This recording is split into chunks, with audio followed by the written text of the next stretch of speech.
This month on Mustang Magazine, the wrestling team is pushing the tempo, Cheer Dude returns to NHS to help the cheerleading squad, and some gymnasts are letting it rip. This and more on this 21st edition of Mustang Magazine.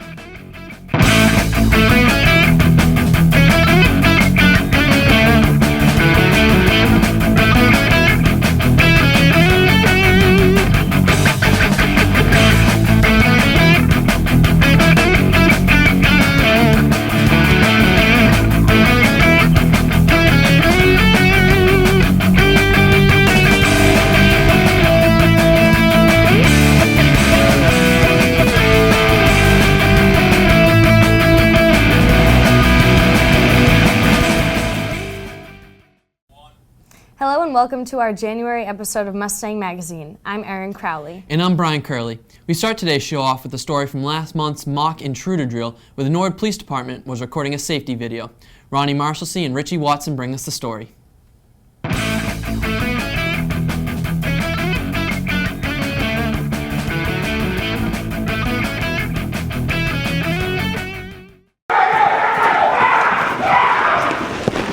Get to the side! Get to the side! Today we produced a video, and the purpose of the video is to train kids how to react during an active shooter situation. Mostly, one of the most important things is we want them to understand what the police are going to be doing and how to react if they encounter the police in the hallways. There you go! Get up! Hands up! Hands up! They should listen to the police's orders.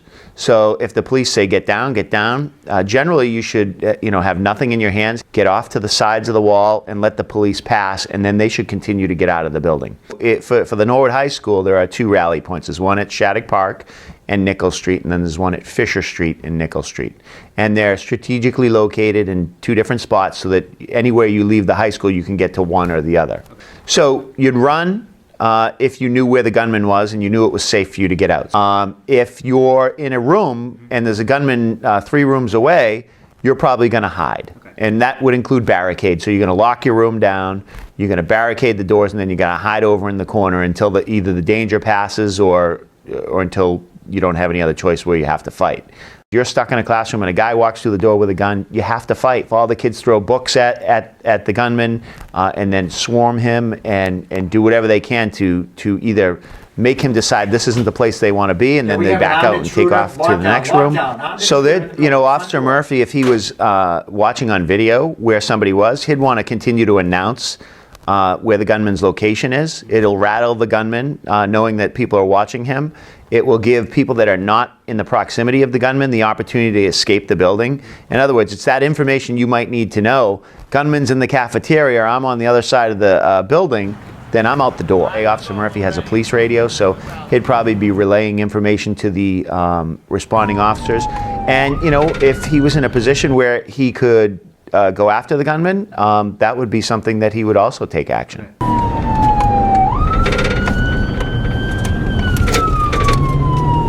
Thanks, guys. Hopefully we'll never need to put those procedures into action. Next up, we send things over to Broderick's Gym in Hyde Park, where some gymnasts are letting it rip. Juliana Shalmo and Brendan Hurley report.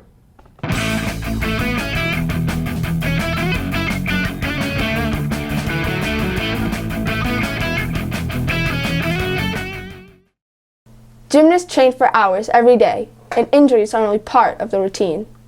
The friction from the bar heats up your hands and you get a rip, and it like when you go around the bar, the skin rips up, it peels off. And when too much skin rips off, expect some blood. If it's bleeding a lot, then we have to put tape on it, but that's just to stop the bleeding. That's why sometimes if you look at the bars, they're stained red. I have the girls put Neosporin on it, a Band-Aid, tape it, and put them back on the bars. Gymnasts can't prevent rips altogether, though there is one thing that can help. The chalk helps the girls' hands freely rotate around the bars. If they're getting stuck, they're going to rip more.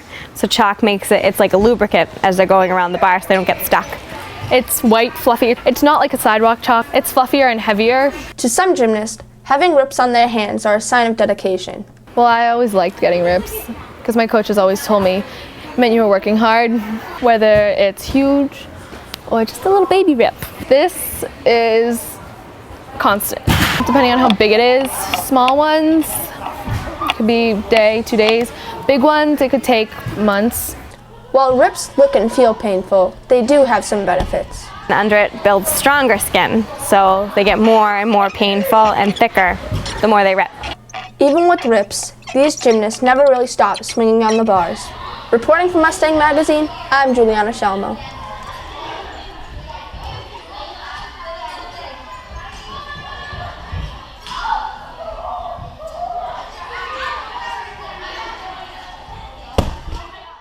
Thanks, guys. Recently, that story was awarded second place in the STN Fall Nationals competition for sports features. Congratulations on a great story.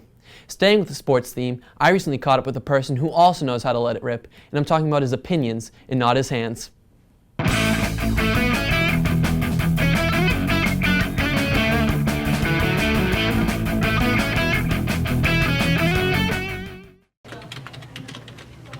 John Serenides is a local history teacher with a special passion for football.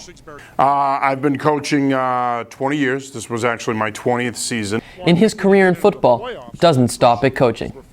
I got into radio in 2001. I've done some various stuff with ESPN Boston Herald, 98.5 The Sports Hub. So I've been doing it about 13 years.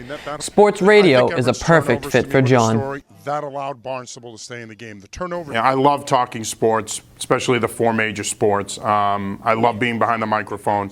I'm a person who likes to debate. I'm a person who's very opinionated, so I think sports radio is the perfect format for me. And John's radio career inspired him to start his blog. The name of my blog is Doc Sports Talk, and it is a sports opinion blog. And it's basically me ranting and raving about sports. Most of my content, as I tell people, is usually 100 to 300 to 400 words, or 3 to 5 paragraphs.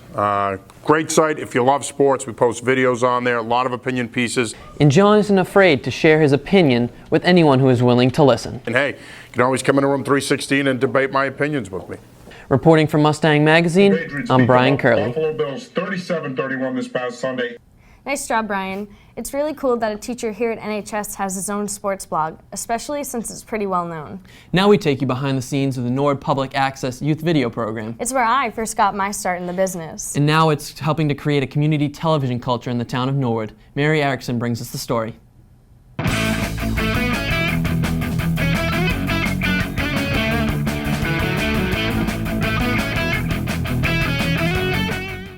Eighth grader Tim Rose started Youth Video Club after hearing about it from his mom. My mom told me about a really cool video club happening at the high school, and she asked me if I wanted to do it, and I said yeah. For kids like Tim, Youth Video Club is a perfect fit. I love filming and like acting and TV and stuff, so. Megan Corbett is Tim's teacher and has watched him grow over the years. When Tim first started Youth Video Club, he was very eager. He knew a lot of about the technology already, about cameras, and he was already more advanced. We didn't really have to teach him a lot. Tim's a great kid. He is, like I said, he's a leader in the classroom. He's very eager to learn. He respects everyone, his peers, his teachers. He is just a really great kid. I know I only have him for an after-school program, but I'm sure he's, great to have in, a school setting as well as this. So I'm really excited for Tim to come up to the high school next year and take TV, and hopefully he'll want to and be involved in MPA. Tim has learned a lot over the past 3 years. I've learned how to edit. I've learned how to be compatible with people on TV and in movies, and I've learned a lot of stuff that's really helped me. Tim has worked on many fun projects. I've worked on movies, commercials, how-tos, music videos, just a wide variety. Tim encourages other middle schoolers to join. Other kids should join because this program is a lot of fun. You get to work on all different types of cool stuff like TV reports, and you get to make your own movies, and it's just a lot of fun. I think a lot of kids would enjoy it. Megan Corbett is in charge of Youth Video Club and is always looking for new kids. So if your child's interested in taking Youth Video Club, it's for middle school students, Norwood residents, Coakley Middle School or, St. Catherine's, or if they go to some other school, as long as they're a Norwood resident, they can contact me, Megan Corbett. They can call the office, 781-551-0338, or shoot us an email, Megan, MEGHAN, at mpatv.org, and or just call and get some information, or if, anything. So we meet 8 weeks in the fall and 8 weeks in late winter, spring. So it's the 8th grade and 7th grades are on Monday, and then 6th grades on Tuesdays, and it's our after school. Reporting for Mustang Magazine, I'm Mary Erickson. You gotta fade it up. They'll fade up the video, fade up the audio. Thanks, Mary. We have a lot of fun at Youth Video Club. I love spending my Mondays teaching them. And at the end of each session, there's a night at the premiere. Aiden Flores reports.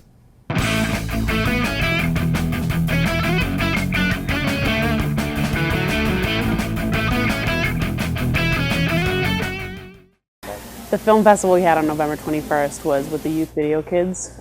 It's the after-school program that we have middle school students, Norwood residents, come up after school for an 8-week program.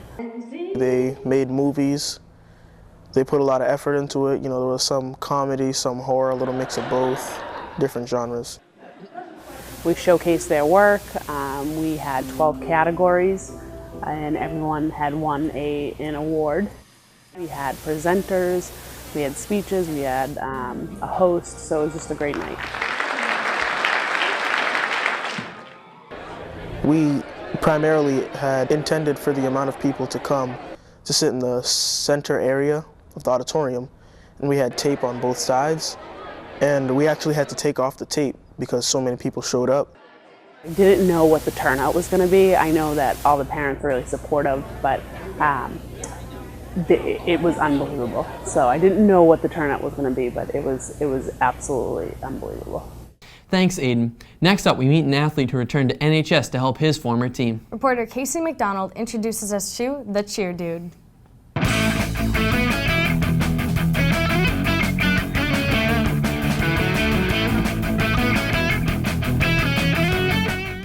Scotty McGowan, an alumni of Norwood High's class of 2013, has continued to keep cheer a huge part of his life. I've been cheering now for about 7 years. Scotty decided to come back to Norwood and coach his former team. Well, Scotty first came to me in 8th grade, and he would come to our practices at the Coakley and fool around on our mats and jump around, and he taught himself. Some of the girls on the current team had Scotty as a captain. Having a coach that I competed with was different. It's kind of a different experience because he was my captain and now he's coaching me, so it's a different experience. Scotty knows what the team needs to work on after once being on the team. He knows the history of our strengths and weaknesses, which is something that it's a learning curve for someone that's new to come in. So he knows the kids. He knows how to explain stunting. He's a very good gymnast, so he can spot, and he knows a lot about conditioning. Scotty expects big things out of this year's team. I expect this team to be great and awesome and everything that they can be. They're all talented, and I expect that they'll be able to go very far where they go. Reporting for Mustang Magazine, I'm Casey McDonald.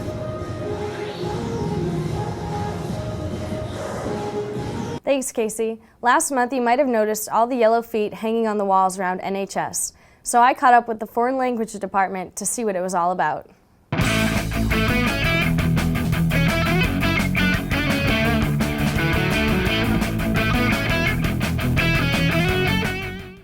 Recently, the Norwood High Foreign Language Department switched things up for their annual Foreign Language Week. We had been brainstorming something new to try to sort of that would have a visual impact, that it's Foreign Language Week in the building. And Mrs. Durain had a specific plan in mind. The feet were designed for kids and teachers to be able to put their name on it, where they've been in the world, whether it's in the U.S. or outside the U.S. And Cindy found a new way to encourage students to travel. It was good for kids to hear from other kids instead of just always from the teachers, to travel, to expose yourself to new things, to become a global citizen.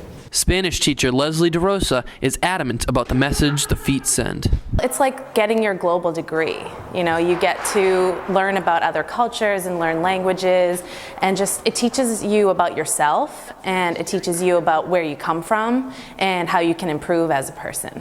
In the feet, we're able to illustrate our diversity here at NHS. We have a really rich background of people in the building from Uganda, Russia, somebody from Germany. And this diversity led to curiosity all around. What was fun for us was hearing kids say things like, "Oh, I didn't know I had been this many places." It sparked conversation because kids in class shared their feet. They had a lot of questions for each other when somebody would say, "Oh, I've been to Switzerland." "Oh my gosh, you've been to Switzerland. What was that like?" Reporting for Mustang Magazine, I'm Brian Curley.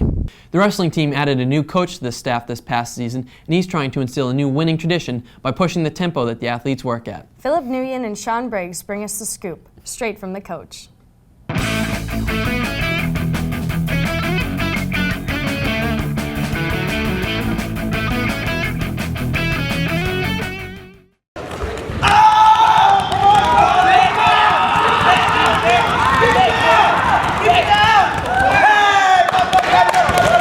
I got to Norwood by coaching at Catholic Memorial for 2 years. I coached the middle school program as well as an assistant coach for the varsity for 2 years. I went to Beaver Country Day as the head coach and brought them their first winning season along with 3 New England placers.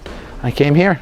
Norwood Wrestling has a storied past of being a powerhouse. Back when I was in high school, it was good. Then it kind of tapered off a little bit. We're trying to bring that back to Norwood and let them know, you know, in the Bay State Conference who we are, and bring back the old Norwood team of just being aggressive and a powerhouse. Cool. And we have a great group of wrestlers here. They aren't a group; they're family. We consider ourselves a family here, so we watch out for each other and we sit with each other and we say hi to each other in the halls. So it's a great atmosphere, and it's a lot more than just a sport. It's a place where we really watch out for each other. And we always say 1/10 of 1% better every day. If we can get 1/10 of 1% better, then we'll always be getting better no matter what. We never go in reverse. So I always ask the guys, I tell them that they need to give, you know, we need to learn something new every day. We need to keep on getting better every day. I treat them like men and not as boys. Give them a lot more responsibility, because wrestling is not only about a sport, you know, it's about life. Our team's going to be above 500 this year. Everyone on this team that came to the preseason meeting knows that we will be doing that. My goal also individually is for these guys to go out on the mat, and if we win, lose, or draw, those guys that we're wrestling against, they won't want to wrestle against us. We're going to push the tempo, we're going to bang heads, we're going to do some stuff that you won't see normal Massachusetts schools doing. But when we get off that mat, those guys won't want to see us again. Congratulations to the wrestling team, who improved from last year with 3 wrestlers qualifying for the state tournament. Next up, we bring you another story that celebrates the diversity here at NHS. Staff reporter Jerry Gaetano met up with a Filipino teen group who's making some great traditional music.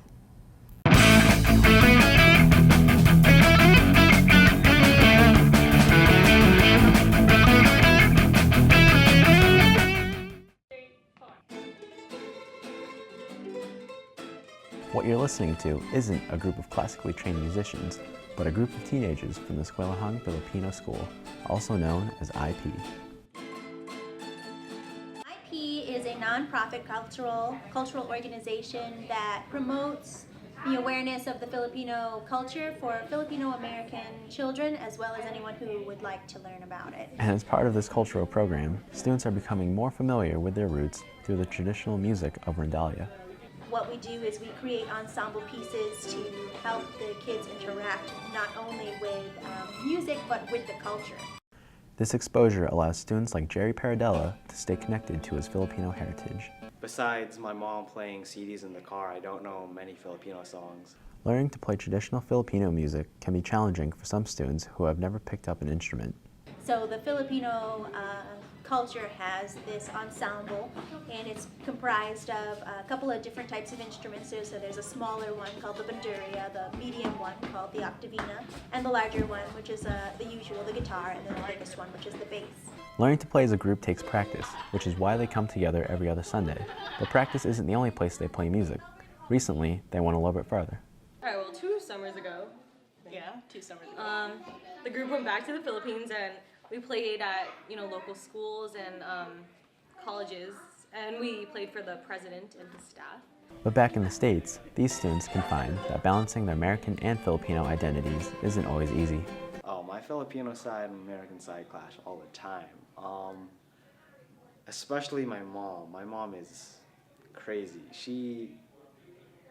Half the time she thinks this is still the Philippines. I just have to compromise between how my mom views things and how I see things. Having a Filipino side definitely keeps me more cultured, and I can view things in a lot of more perspectives than just one, which is like the American side. But I can definitely, understand where other people are coming from now that I have two sides to me. In the end, Rendalia serves to blend the two worlds, offering a broader perspective to each and every student. Reporting from Mustang Magazine, I'm Jared Gigano.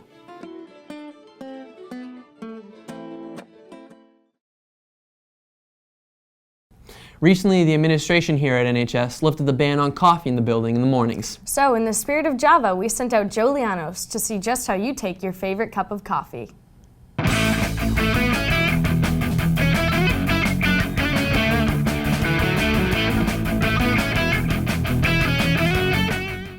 Hey GSU, what do you think of my new coffee mug? Pretty nice, but what do you think of my Corvette mug? As of today, coffee's on.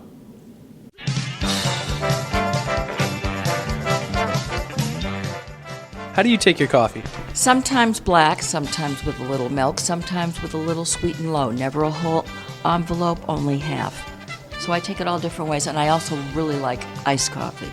But we can't have coffee in the library, okay? How do you take your coffee? I take it with just cream.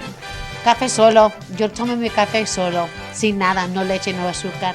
Black. Iced with 8 sugars. How do you take your coffee in the morning?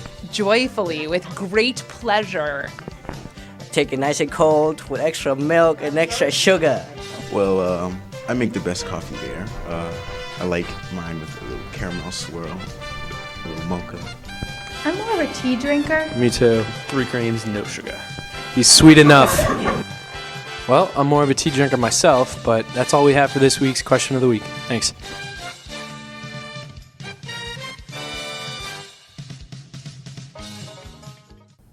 Thanks, Joe. Well, that's all we have for this episode of Mustang Magazine, but we'll be back next month with even more stories. Until then, check us out online at www.nhstv.org or hit us up on Facebook, Twitter, or Instagram. We'll see you next time.